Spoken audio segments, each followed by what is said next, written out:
Hola, me llamo Mayra Ingrid, soy docente en formación de la licenciatura en Inclusión Educativa. Hoy les voy a compartir información muy valiosa, muy importante para los familiares de una persona con discapacidad. Esto es el duelo que se vive ante el diagnóstico de la discapacidad. Comenzaré hablándoles de la alegría que se siente cuando a uno le anuncian que está embarazado, que va a tener un bebé. Los que son papás no nos dejarán mentir, que es una emoción muy linda, mucha felicidad, mucha alegría, pues uno empieza como papá, como abuelo, como tío, hermano, a hacerse muchas ilusiones de la llegada del bebé y tenemos muchas expectativas con respecto a lo que se va a hacer cuando ese bebé nazca. Nos preparamos, les ponemos bonito el cuarto o su nombre, comenzamos a hacer muchos planes de cómo vamos a querer como padres que sea la vida de este bebé. Bueno, pero ¿qué sucede cuando el hijo nace con una discapacidad? Esto provoca un gran impacto, no solo en los padres, sino también en los familiares del niño. Y se provoca lo que se llama el duelo. Bueno, el duelo lo podemos definir como el dolor que sentimos ante la pérdida de una persona, de un objeto a la que le teníamos un afecto o un sentimiento de apego muy fuerte. En este caso lo que estamos perdiendo son todas esas expectativas e ilusiones que nos habíamos hecho a la vida de nuestro hijo, porque todo lo que yo quería, porque probablemente no vaya a suceder, ¿verdad? Entonces, la llegada de la discapacidad obviamente es algo inesperado, que nadie tiene previsto. Ahora la ciencia nos permite durante el ultrasonido en los embarazos identificar ciertas anomalías o deficiencias o algunos síndromes, pero no todas las familias tienen este acceso a exámenes. Entonces hay quienes en sí viven el impacto del diagnóstico a la hora del nacimiento del bebé. El impacto porque trae consigo muchos sentimientos de tristeza, desesperación, incertidumbre de qué es lo que va a pasar, del por qué. Y entonces estas son parte de las etapas del duelo. Es lo que vamos a ver a continuación. Y el duelo fue definido por primera vez por una psiquiatra llamada Elizabeth Ross en un libro donde ella explica las 5 etapas del duelo, que son la negación, la ira, la negociación, la depresión y la aceptación. Pero ella basó su trabajo en personas con una fase terminal, con alguna enfermedad. Sin embargo, la psicología ha seguido avanzando, la psiquiatría también, y ahora tenemos las 5 etapas del duelo, que son la negación, el miedo, la frustración, la aceptación, y voy a hablarles cómo estas etapas se ven en un diagnóstico de un hijo con discapacidad. Empezando con la negación, en la parte de el decir, ¿por qué me está pasando esto a mí? Yo quería tener mi hijo sano, a mi hijo que pudiera correr. Por ejemplo, si una persona con discapacidad motriz, yo quería que fuera futbolista. Entonces nos negamos a decir que tiene mi hijo una condición diferente y todo lo que queríamos simplemente ha desaparecido. Obviamente nos negamos a creer que mi hijo tiene algo. Hay casos de papás con hijos con discapacidad.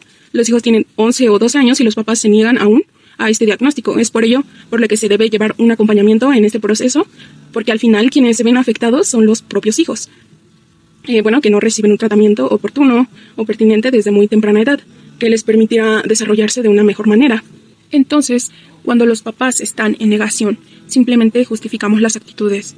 Por ejemplo, cuando la discapacidad no es tan evidente. Estamos hablando de una discapacidad intelectual. Autismo, por ejemplo, los que no son tan evidentes a primera vista, ahí es cuando más surge el problema de la negación. La segunda etapa es el miedo y la frustración. Cuando uno se pregunta ¿por qué yo? ¿Por qué me está pasando a mí? Es cuando no debería preguntarse ¿por qué yo? Mejor aún preguntarse ¿para qué yo? ¿Qué voy a aprender de esto? ¿Qué objetivo tiene que haya nacido mi hijo con alguna discapacidad? Porque no se va a encontrar, a menos que haya una situación de papás que son adictos a alguna droga o al alcohol, o que hayan tenido algún tipo de accidente donde el vientre de la madre haya sufrido algún golpe, o que exista una predisposición genética de su familia, que haya antecedentes, entonces podemos tener un porqué. Pero cuando no lo hay. Cuando las personas no tienen esas condiciones, tienen esas preguntas frecuentemente, entonces esto les genera mucha frustración y miedo, porque no entendemos qué está pasando. Entonces aquí también es muy importante el acompañamiento de los profesionales de la salud, ya sea doctores, psicólogos, neurólogos, psiquiatras, especialistas en el área de la discapacidad, que expliquen a los papás de una manera que ellos puedan entender la situación más detalladamente, si va a sufrir, si no va a sufrir, sus tratamientos. Esto evidentemente tiene un impacto en los papás y en los hermanos, porque esto también influye en la forma en que reciben la información, si tienen toda la información necesaria de qué es lo que tiene su hijo, porque no es lo mismo entender, mi hijo se golpeó la cabeza y por eso no piensa bien. Pero ¿qué tal y le faltó oxígeno al nacer y puede tener una lesión cerebral? Entonces no hay una comprensión real de qué es lo que está sucediendo y no entendemos la expectativa que podemos tener de nuestros hijos. Bueno, después tenemos la negación del qué hubiera pasado si. Aquí viene la culpa que sufren los papás porque piensan que hicieron algo mal o dejaron de hacer algo y por eso piensan que su hijo tiene alguna discapacidad. Bueno, si son hijos de papás con alguna adicción o hubo algún golpe, obviamente el golpe no fue algo adrede, sin embargo la droga sí es un motivo de que podríamos sentir alguna culpa, pero las mayorías de personas tienen discapacidad, no tienen un origen que sea por los padres, pero esa culpa siempre existe y esa culpa lo que hace es que sobreprotejamos a nuestros hijos, porque nosotros queremos hacer todo lo que no hicimos o lo que no pudimos hacer o dejamos de hacer cuando estaban embarazados para que no tuviera alguna discapacidad. Entonces todo eso lo queremos hacer cuando ya nació el niño y no les ponemos límites. De aquí ya se desprenden otra serie de situaciones como la falta de buena conducta, la falta de modales, la falta de límites en el niño o que no les permitimos que ellos se desarrollen completamente porque como nosotros creemos que es nuestra culpa, inconscientemente vamos a hacer otras cosas para facilitarles a ellos porque yo siento que es mi culpa. Como es mi culpa yo lo voy a hacer para que él no tenga que ponerse en problemas. Aquí lo único que se está haciendo es perjudicar el desarrollo del niño. Uno, porque no podemos permitir que se desarrolle en otras habilidades o que potencialicen las que tienen. Y bueno, segundo, si no ponen límites en la conducta van a ser un niño malcriado y no es sinónimo de ser un niño malcriado a un niño con discapacidad. Un niño con discapacidad puede tener la misma habilidad de ser un niño educado si se le enseña desde el principio. La siguiente etapa es la depresión. Esta se da porque hay una acumulación de sentimientos y emociones tan fuertes entre que se tiene que preocupar porque el hijo esté bien, pero por otro lado estoy triste porque tiene una condición diferente.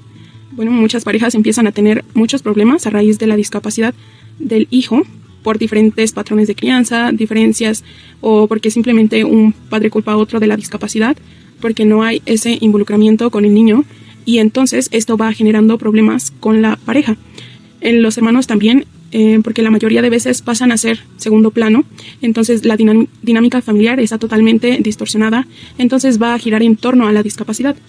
Esto genera mucha incertidumbre, mucha tristeza, muchos sentimientos encontrados de todos los integrantes de la familia, y cuando no tenemos un acompañamiento profesional adecuado, ante todas estas emociones que estamos sintiendo como familia, como padres, como hermanos, surgen los trastornos de la salud y uno de estos es la depresión. Entonces, realmente es muy, muy importante que la familia lleve su proceso, pero que lo viva acompañado con apoyo de profesionales de la salud. Cuando lo tenemos desde la información, entonces sabemos que no es culpa de tal o tal otro, sabemos que no hicimos algo o no dejamos de hacer algo, más bien sabemos que juntos podemos ayudar más y que si nos ponemos a pelear entre nosotros, no va a ayudar. Por último, tenemos la aceptación, que es la última etapa del duelo. Bueno, ya aceptamos este diagnóstico, entonces ya empezamos a visualizar un plan de vida. ¿Qué voy a hacer? ¿Qué ajustes tengo que hacer en la casa? ¿Tengo que llevar a mi hijo a terapia o al médico? ¿Tengo que acudir a tutores, a maestros sombras? Todas las situaciones que genera la discapacidad que pueden afectar la familia o la rutina normal. Entonces empezamos a poner atención y empezamos a lograr trabajar en ello. Y esto obviamente va a beneficiar al niño, porque cuando el niño tiene todas sus necesidades cubiertas, siente el apoyo de los papás, de la familia, porque cuando llegamos a esta parte de la aceptación, obviamente ya no hay rechazo. Cuando estamos en negación o miedo, frustración o depresión, hay un rechazo, no al niño, pero sí a la discapacidad. Pero quien está recibiendo el rechazo es el niño. Entonces no se genera ese vínculo que necesitamos para que nuestros hijos crezcan también emocionalmente, que es algo que casi no se toca, la salud mental de las personas con discapacidad. E igualmente es tan importante. Claro, pues son personas igualmente, también tienen sentimientos. Con esta aceptación, todo comienza a marchar mejor. La familia va a poder superar dificultades relacionadas a la discapacidad, situaciones de la pareja, de los demás hijos, la familia en sí. Pero lo más importante es que se va a mantener ese vínculo que va a ayudar a que el niño se desarrolle más. Este proceso es de gran importancia, ya que de esta manera la calidad de vida tanto de la persona con discapacidad como de los familiares involucrados va a mejorar. Por mi parte sería todo. Muchas gracias por su atención.